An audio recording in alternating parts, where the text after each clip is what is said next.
look up into the sky. I mean, look down into hell. It's Spawn. It's Constantine. It's Ghost Rider! Yes, the spirit of vengeance himself, who has been a Marvel mainstay since the early 70s, or the late 60s, as I'm sure some nerds will correct me. Now, whether he's Johnny Blaze, Dan, Robbie, or even Frank, there's only one person who truly encapsulated the raw fury and emotional turmoil of the character best. And that's, of course, Nicolas Cage. Scraping at the door! Scraping at the door! Now, while the films based on the character have been long forgotten, it might come as a shock to some of you that there was not one, but technically two attempts to adapt these movie misfires into the medium of electronic video gaming. Why have maybe some of you never heard of these games before? Well, we'll get to that, so grab your rusty blood-splattered chain and load up your Hellfire shotgun, because we're gonna see if Ghost Rider is a hero or zero. But I didn't kill him.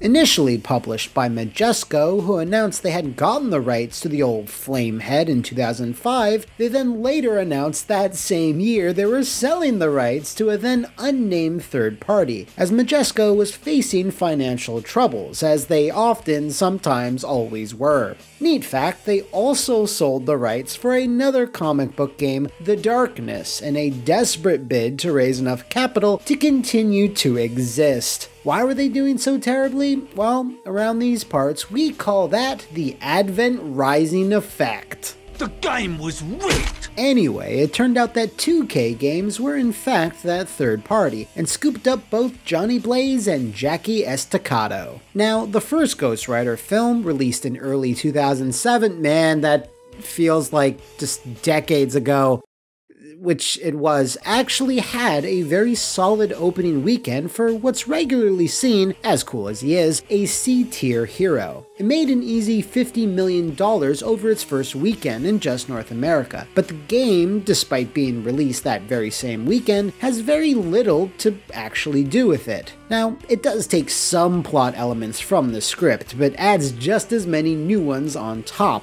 maybe more so than a lot of other comic book fare. So, the story, such as it is, was actually written by grumpy Irish mad genius Garth Ennis and his close collaborator Jimmy Palmiotti. This wasn't even the pair's first time penning a video game, mind you, as they both did phenomenal work on the script for THQ's Punisher just a few years prior. I have a family.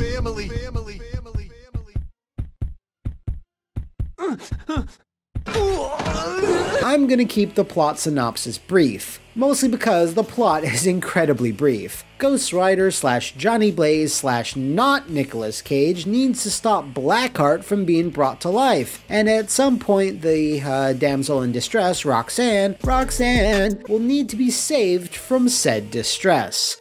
That's pretty much it. It glosses over the Rider's origin and throws you right into the action, piling on tons and tons of comic book villains and characters that never even sniff the movies, boiling it all down to stop the bad guy. Now, the really weird thing here about this release is the platforms it wound up on. The PS2, the PSP, and the GBA. Now, in 2005, when Ghost Rider was starting to rev up, I mean, those platforms made sense, right? But by 2007, the PS3 had been out for months, and the Xbox 360 for almost years. For reasons I can't fathom, though, they went with what they went with. Well, fortunately, I asked the lead designer on Ghost Rider, Sam Barlow, to shed some light on that. My guess is that they were going for the most mainstream platforms for the movie tie-in audience. I have memories of an early Xbox version, but there was definitely some relationship with Sony and getting on the PSP, so maybe that was a part of it.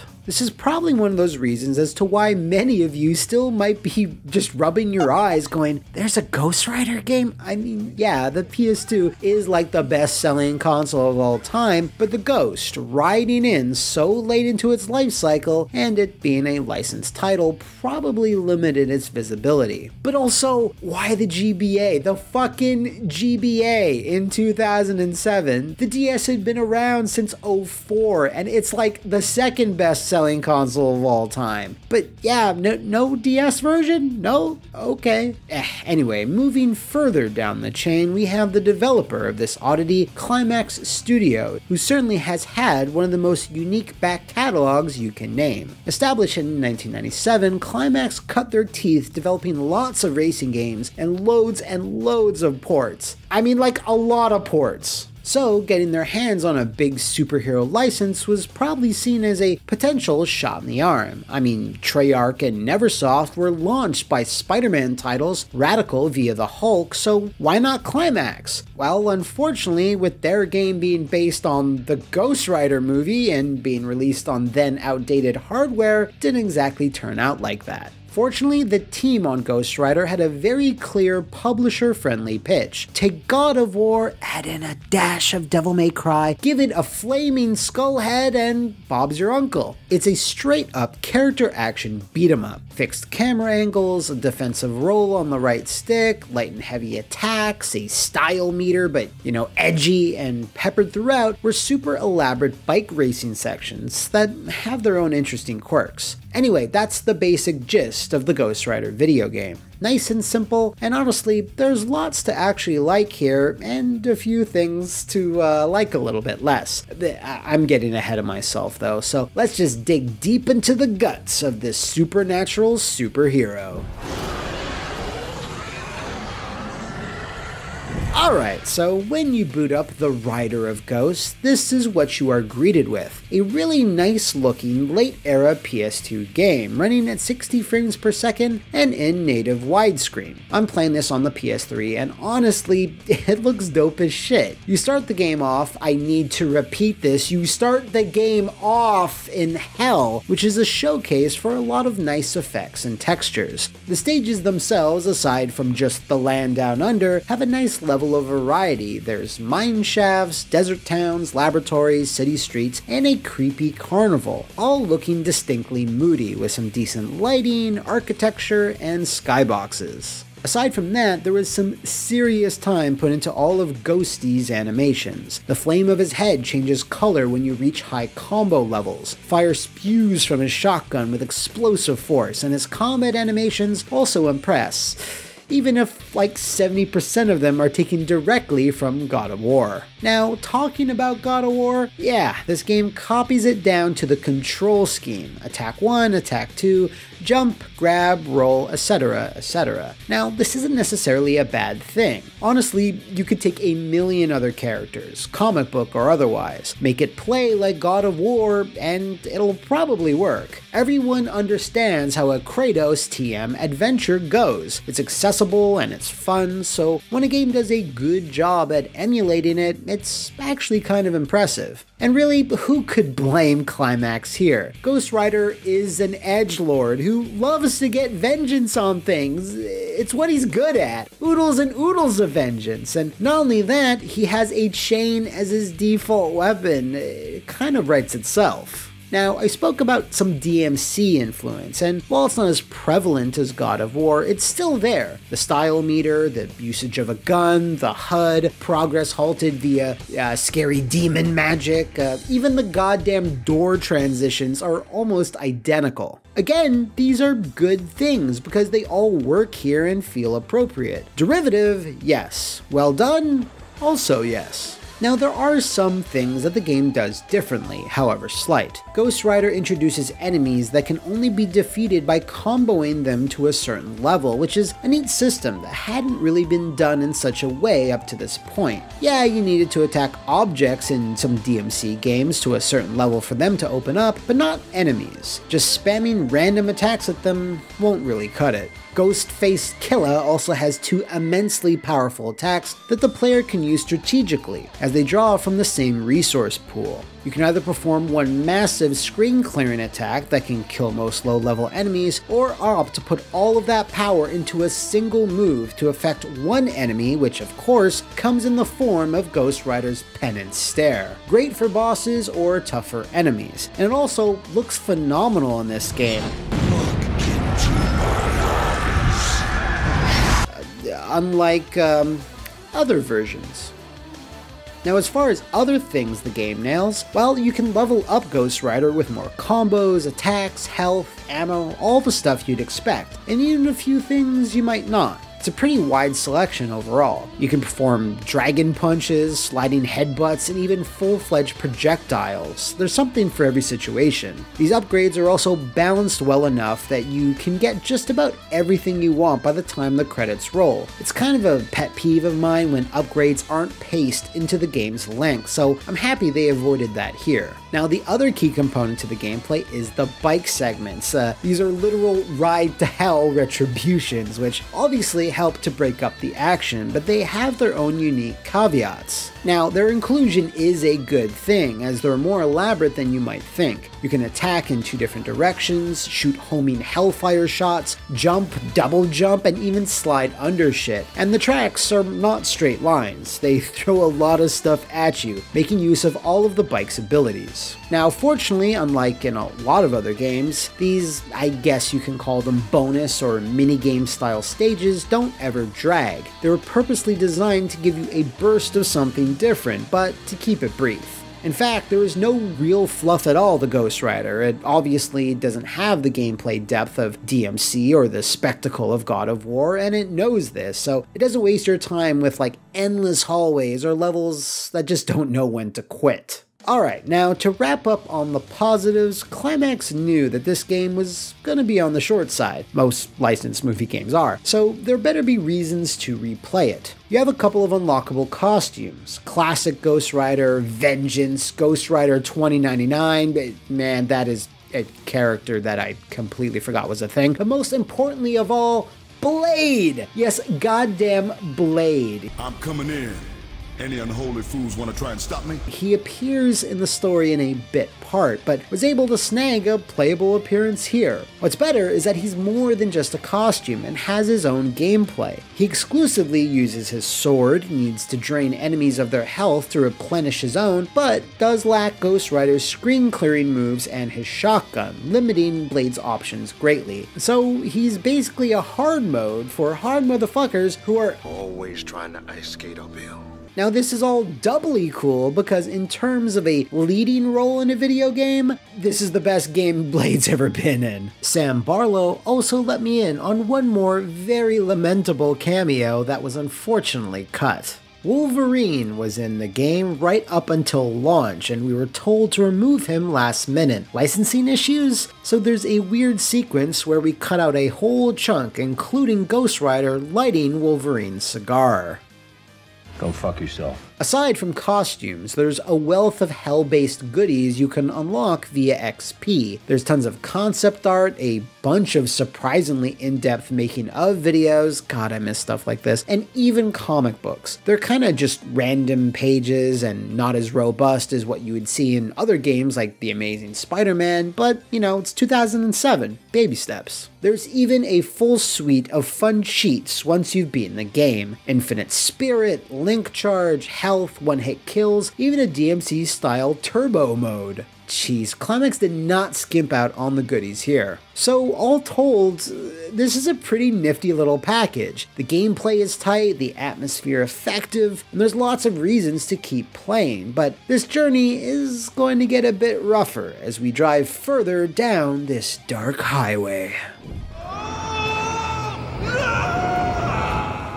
So we touched on the storyline a bit earlier, and since this is based on a comic book character, we do have to address it again. All of the story elements are firmly shoved into short cutscenes that bookend each level. They get the very basics of the narrative across, no more and no less. Well, honestly, I don't see how you could have done any less. These cutscenes don't really affect the gameplay. What do I mean by that? Well, Ghost Rider never really meets characters in-game or converses with them. He doesn't speak much at all, aside from pressing the useless taunt button and screaming about vengeance. The innocence will be avenged! The narrator, or the caretaker, General Thunderbolt Ross, he doesn't cut in at any point, aside from the cutscenes. Therefore, the game feels completely separate from the storyline in that way. It's a comic book cutscene and then gameplay, but the two never really cross. Imagine if they had this Sam Elliott sound-alike narrating as you played, like Bastion style, describing the scene at the start of each level in his gravelly voice. Johnny survived the explosion. Unfortunately, so did some of Lilith's minions. Introducing the bosses, you know, something. Seems like a bit of a missed opportunity, and it would have given the gameplay a little narrative boost and have added to the atmosphere. Now, the cutscenes themselves are really, frugal looking. Done much in the style of Max Payne, but without all the style or finesse. Bang. You're dead, Max Payne. This is also where the game reveals that it does not have the license for the actors' faces or voices. Well, I mean, some of them? That's clearly not Mr. Cage, and that's not his voice either, although the actor tries his best, I guess. You okay? I am now. Was that? Yeah, Mephisto. Is he gone? For now. They also don't have Eva Mendes as Roxanne, and I don't think they have Peter Fonda either. I mean that really looks like him, but he's got weird red eyes. I don't know. I don't think he would have had legal grounds to sue, but look at the caretaker. That's Sam Elliott, right? That looks like a still from the film. So did they have the license for some of the cast? Just Sam? It's all over the place. And like I've said in other videos, having the real actors reprise their roles is always a plus to the authenticity. So without them, things just feel a little bit cheaper. Now, turns out things were going to be a bit different. Sam Barlow again reveals some juicy Ghost Rider juice. It would have been $1 million to use Nicolas Cage's likeness, and as he is a flaming skull for most of the movie/game, that was rejected. The game was pitched by Marvel and Majesco as being not the movie story, but a standalone, which they kept going back and forth on. What that meant is that we had to include elemental bosses to match the movie's villains. Late in, they had us remove Mephisto as the final boss, and reskin him as Blackheart. The CGI cutscenes were all scripted and were being done by Plastic Wax, and they would have been very stylish and actiony, stuff to get you jazzed up for the game's bigger moments. When the movie got pushed to February, the game's forecasted sales, and so budget, were reduced a lot, so the CGI cutscenes were a luxury that couldn't be afforded. We also removed puzzles and set pieces, so yeah, the 2D comic book scenes were made on a very tight budget. The sense of the game as a story game with more variation in play and more narrative glue holding it together was definitely weakened. So that's a real shame, but I guess not unexpected. Most games don't even survive a publisher transfer, so getting away with just your CGI cutscenes being axed is lucky in and of itself. Still though, there is a stark contrast to how good the in-game graphics are versus how less good the story sequences wound up being. Now, while I praised how Ghost Rider looks, I can't really say the same for his enemies. They have a very stock aesthetic you've seen in about a billion other action games of the era. Gargoyle demons, rock monsters, water monsters, spinning S&M freaks, ninjas, bats, it's all very Warrior Within.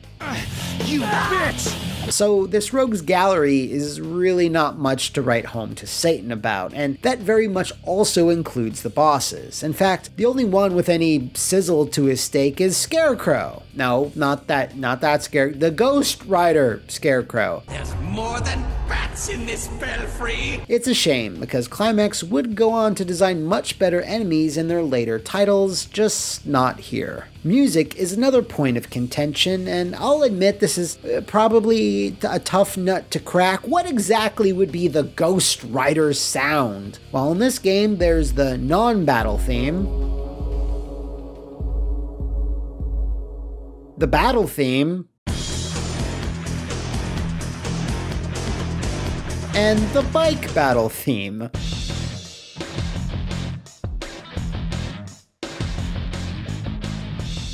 These are the three main pieces of music that play. over and over and over again for the vast majority of the adventure, and none of them are especially memorable. Now, this isn't really that big of a deal in the grand scheme of the Ghost Rider verse. This is a movie tie-in overall, but when other superhero games feature some really fun tunes, it does feel a bit weak.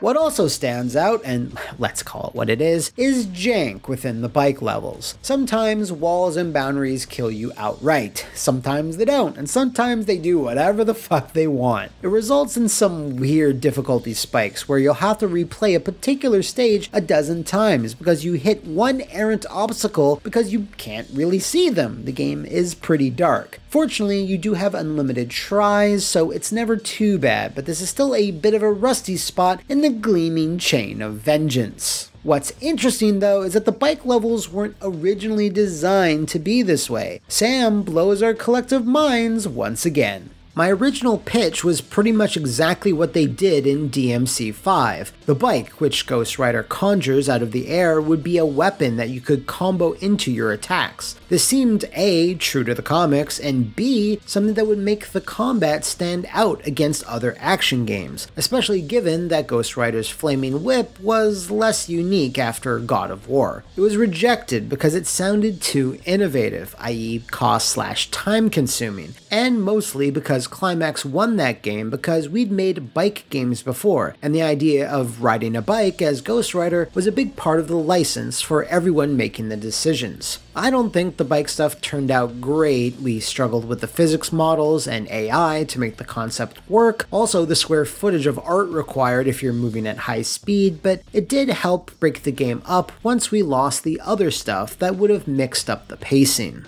It's a real shame that their ambition and creativity to make Ghost Rider into even more of a thing kept getting roadblocked. Anyway, that's about all the potholes in Johnny's Hellbound quest that personally irked me. And if all of that sounds tolerable to you, then hop into his flaming sidecar and enjoy the ride. Now, let's talk about those ports real quick. The PSP version is the PS2 version, essentially, just on the PSP. Now, there are some slight differences. Levels are a bit more truncated, with more of a score attack focus to clear each room. But other than that, it controls slightly worse, it looks slightly worse, and that's about it. What's even more it, though, is the fact that the PSP has an extra mode, a goddamn Mario Kart Kumite, featuring most of the heroes and villains of the Midnight Suns comics. Ghost Rider, obviously Johnny Blaze, Blackout, Lilith, Deathwatch, and etc., all battling out on a variety of tracks, like, I don't know, the Daily Bugle. You can even play this in ad hoc multiplayer, and it's everything I'm saying here is amazing, isn't it? It's just the best. This is as close as you're going to get to Bloodborne Kart, and single-handedly justifies the PSP's existence. Finally, there's the GBA, again developed by Climax, who had a lot of experience developing for the handheld. This is again stupendous. It's a beautiful sprite-based side-scroller that has a distinct Castlevania air to it, what with that chain whip and all. All the major levels are represented here, from hell to the desert town to the city streets, and just like the console version, you can unlock a variety of moves, fight cute pint-sized bosses, all the GBA things you'd come to expect. It's just really well done. Now, is it as good as any of the Vanias on the GBA? No, it's not, but Climax again delivered something competent and pretty fun here, against all odds, because superhero games sadly had few bangers on the GBA outside a Spider-Man or two. Best of all though, the bike races are even here, and they are brought to you by the timeless magic that is Mode 7. Look at these fun chunky ass pixels. I love it! Now, obviously, this isn't as captivating as the PS2 game, and also not as girthy, clocking in at about half the length, so expect around 2.5 hours your first time through. Also, sadly, there's no unlockables, which is... look at that Mode 7 though! It's honestly so shocking this is even good, given the fact that it's 1, a handheld game, 2, a movie tie-in, and 3, that movie is Ghost Rider. I mean, who would have thought? Overall though, it's a nice companion piece to its big console cousin. I got nothing left.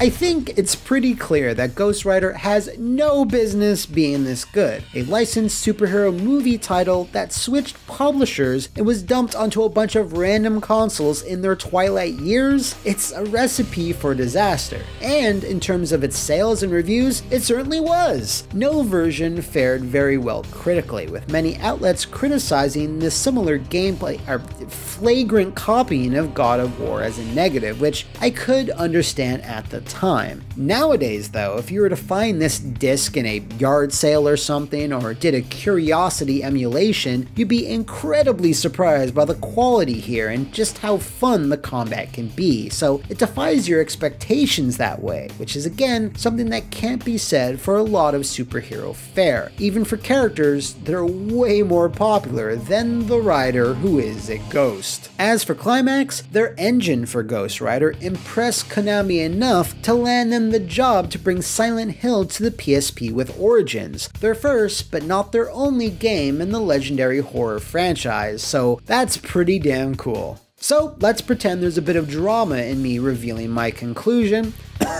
So, with my vengeful heart filled to burst with spewing hot fire, I declare Ghost Rider a hero!